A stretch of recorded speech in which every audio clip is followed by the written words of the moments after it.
Hello everyone, welcome to smart study by Jyoti Nain. मेरा नाम है ज्योति और आज का टॉपिक हमारे रोमन जैकोब्सन। कल हमने स्टार्ट किया था, मतलब लास्ट टॉपिक में हमने किया था the Prague school.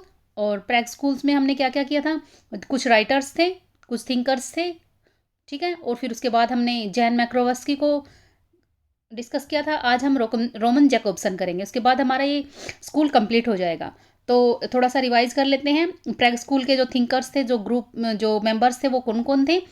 Jain Mukarovsky, Felix Vodicka, Roman Jakobson, Josef Vachek, Rene Wellek और Edmund Husserl, Emile Benveniste, ठीक है। और जैन मैक्रोवस्की में हमने क्या किया था, उन्होंने बोला था कि एक तो टर्म दी थी ने आर्ट फैक्ट या फिर आर्टिस्टिक प्रोडक्ट, एक ही मतलब एक ही है ये। आर्टिस्टिक प्रोडक्ट बोलो या आर्ट फैक्ट। जो आर्ट फैक्ट है इसको टू टाइप से बोला था उन्होंने, मतलब दो प्रकार बताए थे इसके। एक बताया था वो मटेरियल आर्ट फैक्ट और दूसरा बताया था एस्थेटिक आर्ट फैक्ट, ठीक है। तो और एक और इम्पोर्टेंट था जो स्ट्रक्चरलिज्म को, स्ट्रक्चरलिज्म के लिए क्या टर्म यूज़ की थी इन्होंने, एपिस्टेमोलॉजिकल स्टेन्स, ठीक है। तो ये दो तीन बात याद रखनी है सिर्फ जैन मैक्रोवेस्की से। आज हम करेंगे रोमन जैकोब्सन। तो चलिए स्टार्ट कर लेते हैं। जो रोमन जैकोब्सन थे हमारे, वो एक लिंग्विस्टिक थे, फिलोलॉजिस्ट और एस्थेटिक्स थे, ठीक है। उन्होंने सीमियोटिक्स की स्टडी पर ज़्यादा फोकस किया है, ठीक है। स्टडी ऑफ साइन, सीमियोटिक क्या होता है, स्टडी ऑफ साइन, ठीक है। जो हमारे रोमन जैकोब्सन हैं, एक कम्युनिकेशन मॉडल लेके आते हैं जो सबसे इम्पोर्टेंट है इनका, बस वही है और कुछ नहीं इम्पोर्टेंट है। एक कम्युनिकेशन मॉडल है, उसमें ये 6 एलिमेंट बताते हैं, ठीक है। मतलब कोई भी कम्युनिकेशन कैसे होती है, चाहे वो रिटन में हो चाहे वो ओरल में हो, चाहे वो रिटन में है या ओरल में, मतलब या तो हम खुद एक दूसरे से बात कर रहे हैं, हम क्या कर रहे हैं, हम भी तो कम्युनिकेशन कर रहे हैं ना। या फिर मैं लिख कर कोई आपकी चीज़ आपके साथ कम्युनिकेशन करूँ, मीन्स लेटर के थ्रू या कुछ भी, बुक्स के थ्रू अपनी बात आप तक पहुँचाऊँ, कुछ भी, मतलब रिटन में या ओरल में। तो कम्युनिकेशन ऐसे ही होता है ना, कोई मीडियम होता है, तो उसमें उस कम्युनिकेशन के इन्होंने 6 एलिमेंट बताए हैं, तो उनको देखते हैं हम। इसमें 6 एलिमेंट बताए हैं, वो है एक एड्रेसर होता है, एक एड्रेसी होता है, मतलब एड्रेसर कौन, जो बात कर रहा है, मैं इसमें एड्रेसर हूँ, हमारी जो कम्युनिकेशन हो रही है। एड्रेसी आप हो, मतलब जिससे मैं बात कर रही हूँ। और कुछ हमारा उसके पीछे पर्पज होता है, कोई रीज़न होता है ना, कोई भी बात करते हैं तो कंटेक्स्ट, मतलब मैं किस कंटेक्स्ट में बात करना चाहती हूँ, मेरा क्या कारण है आपसे बात करने का, मेरा रीज़न है भाई, मैं आपको लिटरेरी थियोरी सिंप्लीफाई करना चाहती हूँ भाई, आपको थोड़ा सा जल्दी समझ आए। जो ये लिटरेरी थियरी है, ये हमारा कंटेक्स्ट है। और मेरे पास कुछ बात है कहने के लिए, ठीक है, तभी तो हमारा वो होएगा ना कम्युनिकेशन। अगर मेरे पास कुछ बात ही नहीं है, मेरे पास कुछ वर्ड्स ही नहीं है, मेरे पास कोई मैसेज ही नहीं है, तो कम्युनिकेशन किस चीज़ का। तो मैसेज होता है, एक कंटेक्ट होता है, एक्ट ऑफ कंटेक्ट, मतलब एक्ट ऑफ कंटेक्ट। अब जो अपना चल रहा है प्रोसेस, जो चल रहा है, हम बातें कर रहे हैं, मतलब एक तरफ से ही बातें हो रही है, कम्युनिकेशन तो हो रहा है ना, फिर भी आप सुन रहे हो और मैं बोल रही हूँ, एक कॉन्टैक्ट होता है। फिर कुछ कोड्स होते हैं जिनके थ्रू हम बात करते हैं। अब बात करते हैं, ये 6 एलिमेंट हो गए, इंपॉर्टेंट है। अब बात करते हैं जो लैंग्वेज एड्रेसर की तरफ से होती है, वो क्या होती है, इमोटिव। मतलब जो बात मैं बोल रही हूँ, मेरी जो लैंग्वेज है वो है इमोटिव, और आपकी क्या है, कैनोटिव, ठीक है। मैं आपको कुछ बोल रही हूँ और आप उसको समझ रहे हो, ठीक है। मेरी तरफ से जो लैंग्वेज है उसको इमोटिव बोला है। बस इतना ही याद रखना है भाई, ऐसे नहीं देखना भाई क्या है ये इमोटिव, क्या कोनेटिव है, बस ये याद रखना है। एड्रेसर की तरफ से जो लैंग्वेज होती है वो इमोटिव, और जो एड्रेसी की तरफ से होती है कोनेटिव। जब हम कॉन्टेक्स्ट पे फोकस करता है, जब हमारा कम्युनिकेशन कॉन्टेक्स्ट पे फोकस करता है, तो वो क्या बन जाता है, हमारी लैंग्वेज रेफरेंशियल। जब हमारा जो कम्युनिकेशन है words of message, words of message पर फोकस करता है, तब हमारी लैंग्वेज कैसी होती है, पोइटिक। जब हम एक्ट ऑफ कॉन्टैक्ट पे फोकस करते हैं, तब हमारी कम्युनिकेशन की लैंग्वेज क्या होती है, फैटिक। जब हम जब हमारी जो कम्युनिकेशन है, जो हमारी लैंग्वेज है, जब कोड ऑफ कम्युनिकेशन पर फोकस करती है, जब हमारी लैंग्वेज जब कोड ऑफ कम्युनिकेशन पर फोकस करती है, तो मेटा लिंग्विस्टिक हो जाती है, ठीक है। चलिए इसको अच्छे से देख लेते हैं, ठीक है। अभी तो यहाँ से ये याद रखना है, एड्रेसर इमोटिव, एड्रेसी कैनेटिव, बस इतना, ये ही डायग्राम याद रख लेना, यहीं से क्वेश्चन बनेगा, ज़्यादा डीपली नहीं पूछा जाएगा, लेकिन मैं इसको आपसे एक्सप्लेन कर देती हूँ। ये 6 एलिमेंट याद रखने हैं, यही क्वेश्चन आएगा यहाँ से। भाई जब लैंग्वेज कोड ऑफ कम्युनिकेशन पर फोकस करती है तो वो क्या होती है, पोइटिक होती है, रेफरेंशियल होती है, या फैटिक, या मेटालिंगुअल, तो वो मेटालिंगुअल होती है। ठीक है, एक मिनट।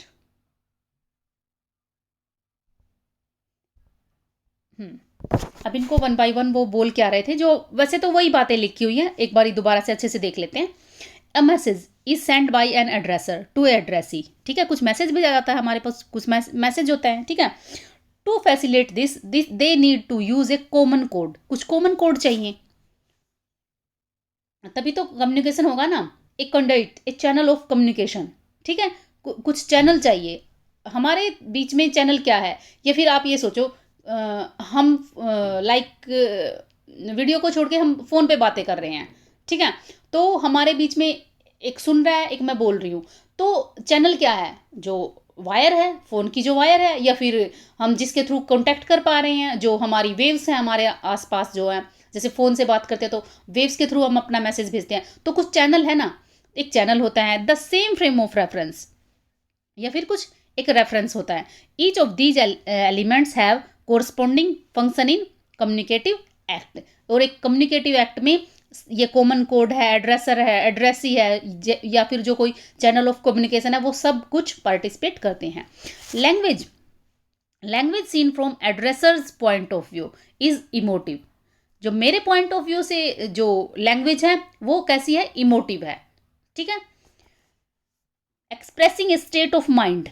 ठीक है, इमोटिव का अगर मीनिंग समझना है तो यहाँ से समझ लेना। वो है, इमोटिव क्या होता है, जब किसी स्टेट ऑफ माइंड, मेरे मतलब मैं बोल रही हूँ ना, यहाँ पे मैं अपना एग्जांपल देके बता रही हूँ, जब मतलब मैं बोल रही हूँ, मुझे कोई बात बोलनी है, तो मेरा स्टेट ऑफ माइंड बताएगी ना, मेरे दिमाग में क्या चल रहा है, मैं क्या कहना चाहती हूँ, तो मेरे स्टेट ऑफ माइंड बताएगी। मतलब मैं कोई बात आपको कह रही हूँ, तो अगर मैं कोई खुशी की बात बोल रही हूँ आपको, भाई कोई अच्छी खुशखबरी बता रही हूँ, तो आप बोलोगे भाई ये हैप्पी है, इनका मतलब ये खुश है, तो मेरा स्टेट ऑफ माइंड कैसा है, हैप्पी है। या फिर मैं कुछ सैड न्यूज़ लेकर आई हूँ आपके सामने, तो फिर आप समझोगे भाई इनका स्टेट ऑफ माइंड क्या है। जब हम, हाँ ठीक है, ये क्लियर ना, इमोटिव। और जब हम एड्रेसर के पॉइंट ऑफ व्यू से जो लैंग्वेज देखते हैं उसको कैनोटिव बोलते हैं, मतलब सीकिंग एन इफेक्ट, उस पर इफेक्ट पड़ता है ना, मैं बोल रही हूँ और आप सुन रहे हो, तो मेरे तो दिमाग का पता चला, मेरे दिमाग में क्या चल रहा है, मैं आपको थियरी समझाने की कोशिश कर रही हूँ, मेरे दिमाग में ये चल रहा है, और आप पर उस चीज़ का क्या इफेक्ट हो रहा है, जो मैं एग्जाम्पल्स के थ्रू, मैं जो एक्सप्लानेशन के थ्रू, जो ट्रांसलेशन के थ्रू आपको जो चीज़ बताने की कोशिश कर रही हूँ, आपके दिमाग पर उस चीज़ का इफेक्ट पड़ रहा है ना, आप कुछ तो समझ पा रहे हो। ठीक है, तो क्वेश्चन ऐसे भी बन सकता है यहाँ से कि भाई मैच करो इमोटिव, कोनेटिव, और दूसरी तरफ दे देंगे एक्सप्रेसिंग स्टेट ऑफ माइंड, और या फिर सीकिंग एन इफेक्ट, तो इनको मैच करो तो आप समझ सकते हो। ठीक है, कोनेटिव क्या होगा, इफेक्ट के साथ मैच होएगा, और जो इमोटिव है वो किसके साथ, स्टेट ऑफ माइंड के साथ। क्लियर, दोनों पॉइंट है ना। चलिए नेक्स्ट, वो डायग्राम जो मैंने पीछे बताया था ना, वही वाला एक्सप्लेन कर रहे हैं यहाँ पे। If communication concern itself with context, sorry,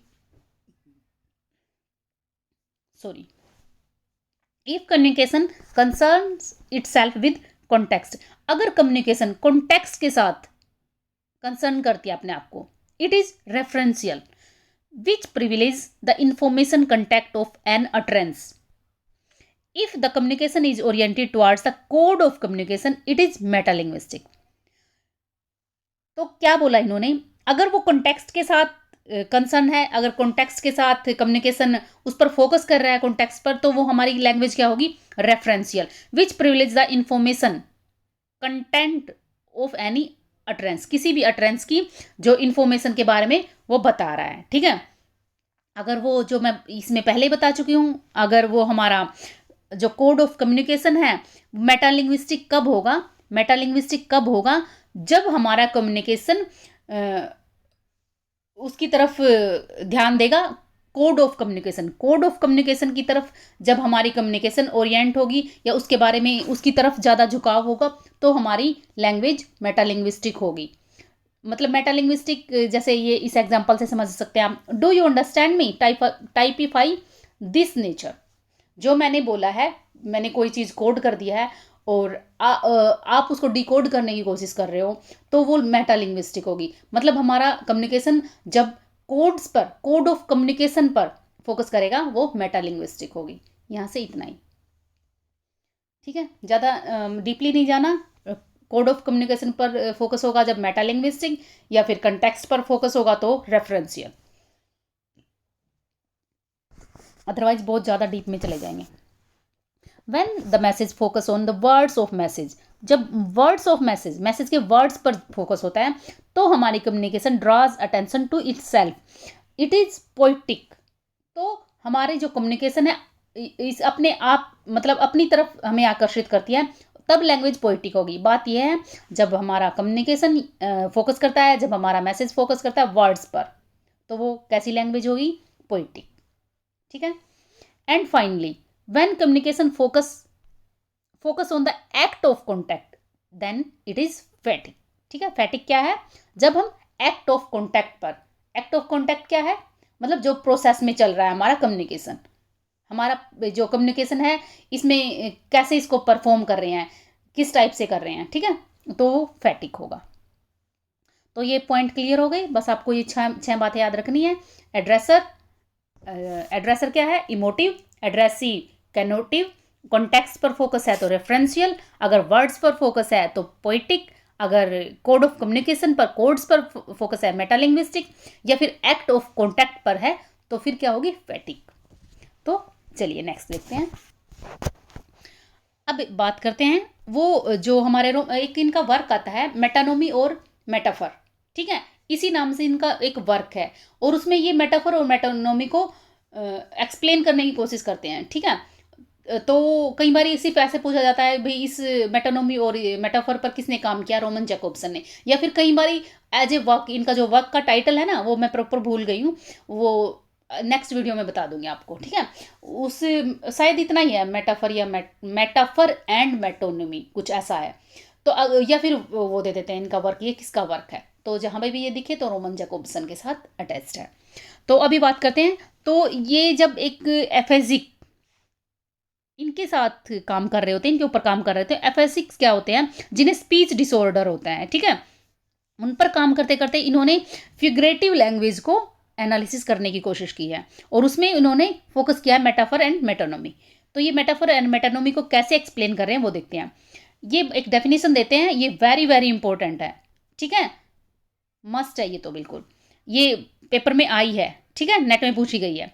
metaphoric pole और मेटानिमिक पोल, इनके बारे में बात करते हैं। मेटाफोरिक पोल क्या होता है? Selection and substitution, selection and substitution constitute metaphoric pole, और combination and contextualization the metonymic pole. अब ये क्या है? ये डेफिनेशन दोबारा से आएंगे हम इस पे, ठीक है। पहले इनको समझ लेते हैं, है क्या मेटाफोर और मेटोनिमी। वैसे तो सबको ही पता होगा मेटाफर है क्या, ठीक है। जैसे सिमली है, उसका एक्सटेंडेड फॉर्म ही है ना ये मेटाफर। तो इसको देखते हैं, पहले देख लेते हैं यहाँ से, फिर बताती हूँ आपको। मेटाफर में क्या होता है? One sign is substitutive for another, एक साइन दूसरे साइन के लिए सब्सटीट्यूट होता है, उसकी जगह ले लेता है। And transfer of meaning between two unrelated domain, और दो अनरिलेटेड डोमेन के बीच में ट्रांसफर ऑफ मीनिंग होता है। कैसे? एग्जाम्पल जेलियस और ग्रीन। गो ग्रीन का मतलब होता है जेलस होना, गो ग्रीन एक इडियम है, ठीक है। या फिर मैं सिंपल एग्जाम्पल देकर बताती हूँ। सी इज रोज,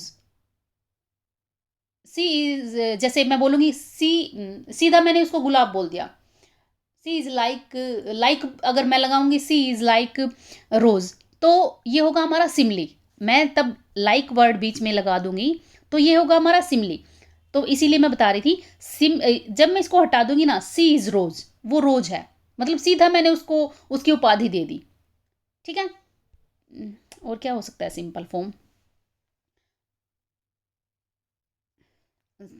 ठीक है, एग्जाम्पल नहीं याद आ रहा भाई, ठीक है, तो यहीं से इतना ही समझो, सी इज रोज या red rose, she is red rose. तो मतलब यहाँ पे जो वन वर्ड को सब्सटीट्यूट कर दिया गया है, लड़की को रोज बना दिया है, मतलब सब्सटीट्यूशन हुआ है इन दोनों के बीच में, और ट्रांसफर ऑफ मीनिंग हुआ है। कैसे ट्रांसफर हुआ है, मतलब लड़की सुंदर है तो इस वजह से उसको रोज बोला है। तो वो लड़की जो रोज का जो मीनिंग है ना, रोज सुंदर है, मतलब रोज भी तो रेड रोज होता है ना, उसकी तरह है वो। रोज की जो क्वालिटी है ना, वो लड़की की क्वालिटी से मैच करने की कोशिश की गई है, लेकिन वो अनरिलेटेड थिंग है दोनों, है ना। तो एक one sine substituted for another, ठीक है, सब्सटीट्यूशन हुआ है, उसकी जगह ली है उसने, लड़की ने रोज की जगह ले ली, या फिर रोज ने लड़की की जगह ले ली, ठीक है, समझ आ गया ना। तो one sign is substituted for another, and transfer of meaning होता है अनरिलेटेड डोमेन। रोज कहाँ पे, एक फूल कहाँ पे और एक लड़की कहाँ पे, दोनों अनरिलेटेड है ना। ऐसे ही यहाँ पे अब इसको समझ जाओगे। जेलस, गो ग्रीन का मतलब होता है जेलस, मतलब जलन, किसी से इशरा करना, द्वेष करना। तो अभी ग्रीन और जेलस, यहाँ से कोई कॉन्टैक्टिंग के बीच में है ही नहीं, एक कलर है और एक हमारी भावना है, ठीक है, हमारा एक एब्स्ट्रैक्ट नाउन है ना। तो इनके बीच में कोई रिलेशन नहीं है, लेकिन यहाँ ट्रांसफर ऑफ मीनिंग हो रखा है, ठीक है। तो यहाँ पे ट्रांसफर ऑफ मीनिंग है और अनरिलेटेड डोमेन्स के बीच में है, और ट्रांसफर ऑफ सेंस है, ठीक है। मेटाफर में क्या होता है, सब्सटीट्यूशन होता है और ट्रांसफर ऑफ मीनिंग होता है अनरिलेटेड थिंग के बीच में। अब मेटानोमी पर आते हैं। One sign is associated with another. Metonymy में एसोसिएशन होता है, इसमें सब्सटीट्यूशन होता है, उसमें एसोसिएशन होता है। एसोसिएशन कैसे,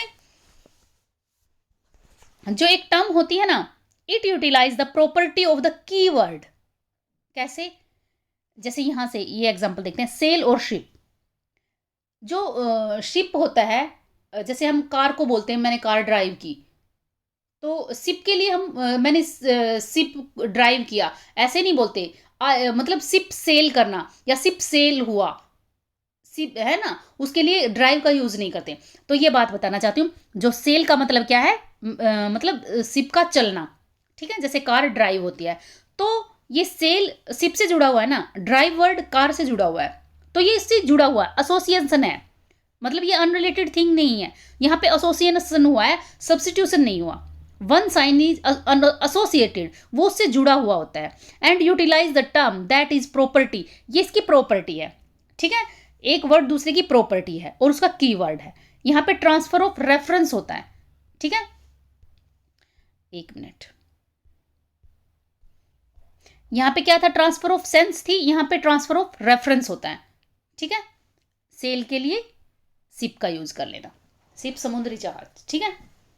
तो मुझे लगता है क्लियर हो गया होगा सब्सटीट्यूशन क्या क्यों है यहाँ पे, और यहाँ पे एसोसिएशन क्यों है। अब दोबारा से उस पे जाते हैं। सिलेक्शन एंड सब्सटीट्यूशन, सब्सटीट्यूशन तो हम समझ चुके हैं, सिलेक्शन कैसे, सब्सटीट्यूशन कब करेंगे, जैसे मैंने अभी सेंटेंस बनाया, सी इज रोज, यही मेरे दिमाग में आया बस, मतलब सी इज रेड रोज। तो लड़की के लिए मैंने कोई वर्ड पहले चूज किया ना, भाई सुंदर है या फिर मतलब अगली है, कैसी है, तो मैंने पहले वर्ड्स का सिलेक्शन किया और फिर सब्सटीट्यूशन किया। तो selection and substitution constitute the metaphoric pole, और कॉम्बिनेशन मतलब एसोसिएशन, एंड कंटेक्सचुअलाइजेशन, क्या वो उस कंटेक्स्ट में फिक्स हो रही है, क्या वो उससे जुड़ी हुई है, यस। तो मेटाफरिक पोल होते हैं ये दोनों, मतलब इसके भी दोनों वर्ड्स और इसके भी दोनों वर्ड आपको याद होने चाहिए, और चाहे कुछ ना याद हो। और ये क्या है, मेटाफरिक पोल, और सिलेक्शन एंड सब्सटीट्यूशन क्या है, एक मिनट, कॉम्बिनेशन एंड कंटेक्सचुअलाइजेशन क्या है, मेटोनोमिक पोल, सिलेक्शन एंड सब्सटीट्यूशन क्या है, मेटाफरिक पोल, ठीक है। तो चलिए देख लेने, ये समझ चुके हैं आप, नेक्स्ट चलते हैं। अब ये लास्ट स्लाइड है हमारी, इसमें क्या है, मतलब ये इसमें बताया गया है कि इन्होंने ना पोइटिसिटी पे भी काम किया, पोइटिक फंक्शन पे भी काम किया है, बस इतना याद रखना है यहाँ से, कुछ ज़्यादा याद नहीं रखना। और in order to study the poetic rhymes Jakobson develop phonology, जो ये पोइटिक फंक्शन है इसको स्टडी करने के लिए इन्होंने डेवलप किया है फोनोलॉजी, फोनोलॉजिस्ट बोला गया है ना इनको। He was the first to analyze the sound, phoneme, opposition in sound and vision between pitch and rhyme in poetic discourse, मतलब ये वो पहले इंसान हैं जिन्होंने फोनोलॉजी को डेवलप किया है और जो पोइटिसिटी या पोइटिक फंक्शन को एनालिसिस किया। उसमें मतलब फोनोलॉजी में किस चीज़ को एनालिसिस करते हैं, जब कोई पोइट, पहली बात तो पोइटिक, इससे पता ही चल रहा है पोइट्री के बारे में बात करें। पोइट्री में क्या होता है, अगर हम पोइट्री की स्टडी करना चाहेंगे तो उसमें हम पिच कैसी है ये देखते हैं, राइम स्कीम क्या है, या उनकी फनीम क्या है, उसकी साउंड क्या है, ठीक है, ऐसे करते हैं ना। तो इसको फोनोलॉजी बोला है, इन्होंने इसको डेवलप किया था। यहाँ से इतना ही है बस। इंपॉर्टेंट इस लेक्चर से क्या निकल कर आता है, वो 6 जो एलिमेंट है वो है, और ये मेटाफरिक और मेटानोमिक पोल। तो आई थिंक मैंने काफ़ी सिंप्लीफाई करने की कोशिश की है और आप समझ भी चुके होंगे। अगर आपको मेरा लेक्चर पसंद आता है तो मेरे चैनल को सब्सक्राइब करें, लाइक करें और शेयर करें। Thank you for today.